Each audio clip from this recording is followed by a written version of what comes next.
ইউনুস আলাইহিসসালামকে কেন মাছ খেয়ে ফেলেছিল? আল্লাহ তাআলা ইউনুস আলাইহিসসালামকে ইরাকের একটি নেনেভা অঞ্চলে ইসলামের দাওয়াত প্রচারের জন্য পাঠালেন। ইউনুস আলাইহিসসালাম সে অঞ্চলের মানুষগুলোকে আল্লাহর পথে ডাকলেন, জান্নাত জাহান্নামের বর্ণনা শোনালেন, কিন্তু সেখানকার মানুষগুলো ইউনুস আলাইহিসসালামকে অস্বীকার করলো।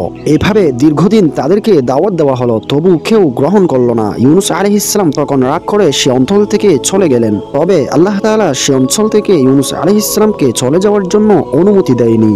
ইউনুস আলাইহিসসালাম সে অঞ্চল থেকে চলে যাওয়ার জন্য একটি নৌকাতে উঠলেন। নৌকা যখন সমুদ্রের মাঝপথে, তখন প্রচন্ড বেগে ঝড় তুফান শুরু হলো। নৌকা পানিতে ডুবে যেতে লাগলো, আর নৌকার মাঝিরা নৌকা ডুবা হতে রক্ষা পাওয়ার জন্য ইউনুস আলাইহিসসালামকে পানিতে ফেলে দিলেন। তখন একটি বিশাল বড় মাছ এসে ইউনুস আলাইহিসসালামকে গিলে ফেললেন। মাছের পেটে গিয়ে তিনি বুঝতে পারলেন তিনি আল্লাহ তাআলার নির্দেশ অমান্য করেছেন। তাই তিনি বিশেষ একটি দোয়ার মাধ্যমে আল্লাহর কাছে ক্ষমা চাইলেন।